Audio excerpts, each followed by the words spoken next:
Hello everyone. তো আমার ব্যাকগ্রাউন্ডটা কি চেনা চেনা লাগছে? সাধারণত আমি তো রবিবার করে বেলেঘাটায় আসি না, ওখানেই থাকি। আমি আর সুকল্যাণ একসাথে কোথাও যাই, ঘুরতে যাই বা বাড়িতেই টাইম স্পেন্ড করি।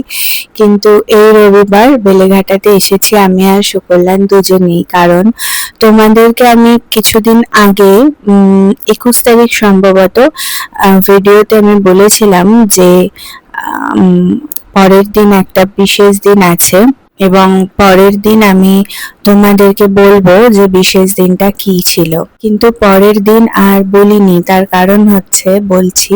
তার কারণ সেদিন আমরা অ্যাজ ইউজুয়াল যেমন দিন কাটাই সেরকমই কাটিয়েছিলাম। রাত্রে ও বাড়িতে সবাই মিলে বাইরের খাবার এনে ডিনার করেছিলাম। শুধু এটুকুই ছিল। অ্যাকচুয়ালি সেদিনটা ছিল 22শে এপ্রিল, 8ই বৈশাখ। দিনটা আমার বাবা মার বিবাহবার্ষিকী এবং আমার শ্বশুর এবং শাশুড়িরও বিবাহবার্ষিকী। একই দিনে চারজনেরই বিবাহবার্ষিকী, মানে ইয়ারটা আলাদা কিন্তু বাংলা এবং ইংরেজি ডেটটা এক। তো সেই দিন আমরা ওই বাড়িতেই সেলিব্রেট করেছিলাম ছোট করে। ওরা তো সারাদিনে যেমন দোকানে যায়, আমার শ্বশুর মশাই, সুকল্যাণ এবং আমরা তিনজনই বেরিয়েছিলাম, আর শুধু রাত্রে বাইরে থেকে খাবার এনে ডিনার করেছিলাম। এবার এই বাড়িতে তো বাকি থেকে গেছিল।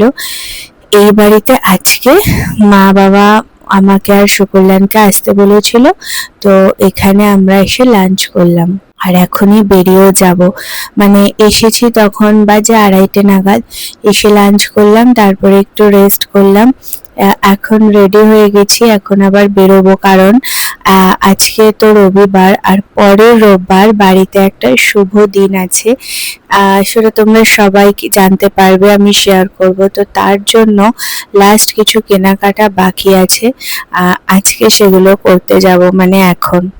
তো সেজন্য এখন আমরা বেরোবো, এখন বলতে আর একটু পরে। তো চলো এবার যাওয়া যাক, আর সবাই খুব ভালো থেকো। পরের ভিডিওতে আবার দেখা হচ্ছে।